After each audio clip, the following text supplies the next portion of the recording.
নমস্কার, আমি সৃজা। প্যালেস্তাইনের বুকে প্রত্যেকদিন ঘটে যাওয়া যে নারকীয় আক্রমণ, যে গণহত্যা, যে শিশু হত্যা চলছে, তার বিরুদ্ধে প্যালেস্তাইনের শান্তি এবং সংহতির পক্ষে আজকে এ রাজ্যের সমস্ত বাম দলগুলো ধর্মতলায় দুপুর 3টে থেকে একটা সংহতি মিছিলের আয়োজন করে। সেই মিছিল দুপুর 3টের সময় শুরু হয় ঠিকই, কিন্তু একটুখানি এগোনোর পরেই মমতা ব্যানার্জির পুলিশ সেই মিছিলে আক্রমণ করে। যেভাবেই হোক সেই মিছিলকে ছত্রভঙ্গ করে দিতে চেষ্টা করে, পার্ক স্ট্রিটে ব্যারিকেড তৈরি করে যাতে মিছিল না এগোতে পারে। এরকম বিভিন্নভাবে যেভাবেই হোক সেই মিছিলকে থামিয়ে দেওয়ার জন্য যা যা করার দরকার মমতা ব্যানার্জির পুলিশ তার সমস্তটা করেছে। এবারেই প্রথম নয়, এর আগে যখন ভারত পাকিস্তান টানাপোড়েন চলছিল সেই তখনও যে শান্তি মিছিল আয়োজন করেছিল নাগরিকরা, সেই মিছিলেও সজল ঘোষকে শিখণ্ডী করে মমতা ব্যানার্জির পুলিশ আক্রমণ করে। নাগরিকদের গায়ে কালি ছিটিয়ে দেওয়া থেকে শুরু করে তাদেরকে প্রেজেন্ট ভ্যানে তোলা পর্যন্ত যা যা করা যায়, যেভাবে যেভাবে শান্তি মিছিলকে আটকানো সম্ভব তার সমস্তটা করেছে, কোনো রকম কসুর করেনি। কিন্তু প্রশ্ন হচ্ছে যে বারবার মমতা ব্যানার্জির পুলিশ এই শান্তি মিছিলে আক্রমণ করছে কেন?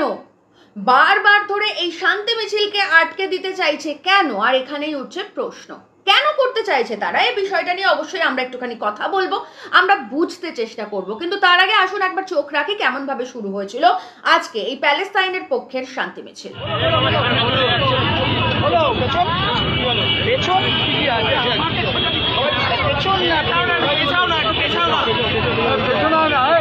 এভাবেই শুরু হয়েছিল শান্তি মিছিল, একেবারে গণতান্ত্রিক উপায়ে, সংবিধান মেনে। আমরা জানি ভারতবর্ষের সংবিধান মানুষকে অধিকার দিয়েছে যে কোনো সমস্যায় সমবেত হওয়ার, আন্দোলন করার, প্রতিবাদ করার, শুধুমাত্র সেটা হতে হবে নিরস্ত্র।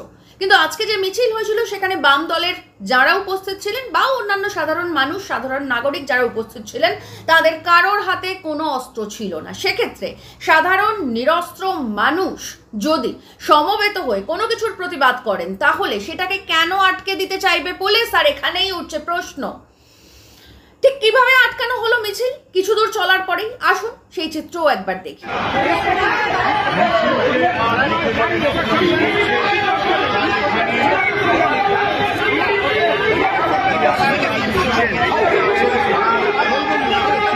আমরা দেখলাম সেই ছবি, কিভাবে এই মিছিলকে, এই শান্তি মিছিলকে আটকে দিয়েছে মমতা ব্যানার্জির পুলিশ। আর এখানেই বারবার উঠছে প্রশ্ন, কেন? শান্তি মিছিল হলে, নিরস্ত্র মানুষের মিছিল হলে, এমনকি এই কয়েকদিন আগে আমরা দেখেছি যে শিক্ষকরা যখন প্রতিবাদ মিছিল করতে চাইছিলেন, আন্দোলন মিছিল মানে আন্দোলনের জন্য মিছিল করতে চাইছিলেন, তখন সেই মিছিলকেও কিন্তু আটকে দিয়েছে পুলিশ। কিন্তু যখনই কলকাতা শহরে কোনো মিছিল হচ্ছে, যখনই মানুষ শান্তিপূর্ণভাবে কোনো প্রতিবাদ করতে চাইছেন, তখনই কেন বারবার করে তাদের মুখ আটকে দিতে চাইছেন মাননীয়া?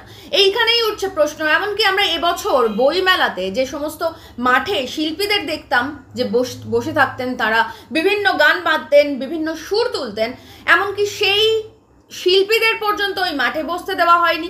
শিক্ষকদের মিছিলে আক্রমণ হয়েছে, ভারত পাকিস্তান যুদ্ধের সময় শান্তি মিছিলে আক্রমণ হয়েছে, এবং আজকে তারপরে আমরা দেখছি যে এভাবে প্যালেস্তাইনের সংহতির পক্ষে, শান্তির পক্ষে যে মিছিল, সেখানেও আক্রমণ হয়েছে। কেন বারবার শান্তি মিছিলে?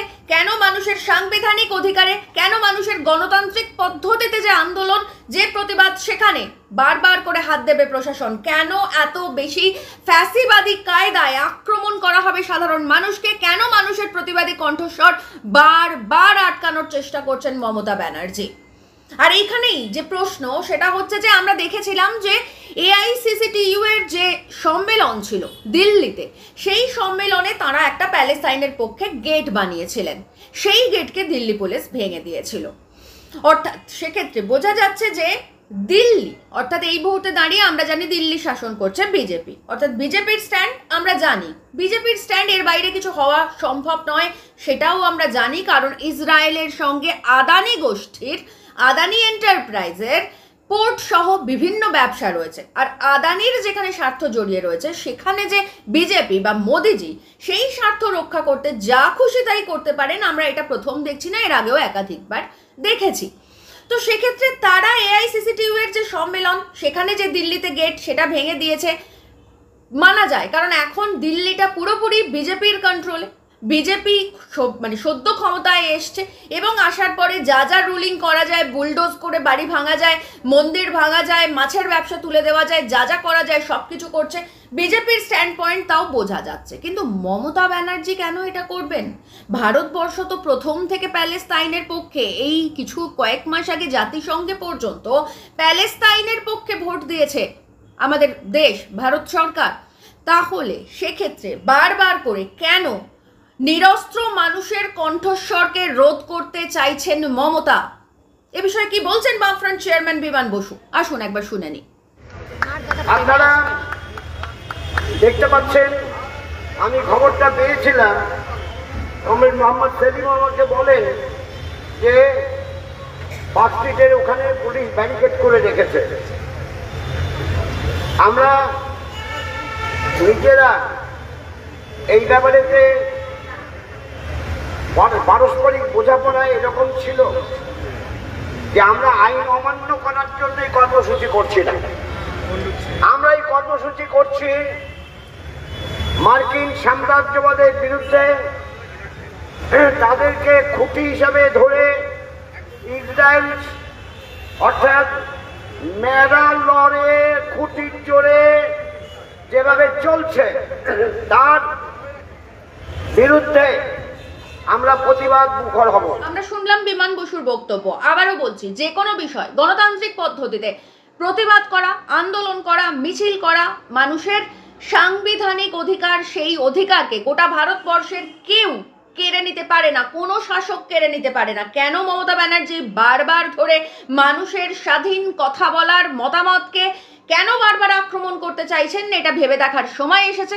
এটা ভেবে দেখতে হবে আপনাদেরকে, এটা ভেবে দেখতে হবে আমাদেরকে। আর বিশেষ করে আজকের এই ঘটনাটা ভীষণভাবে তাৎপর্যপূর্ণ, কারণ এই ঘটনাটার সঙ্গে সরাসরি কেন্দ্রীয় সরকারের, সরাসরি বিজেপির ইন্টারেস্ট জড়িয়ে রয়েছে।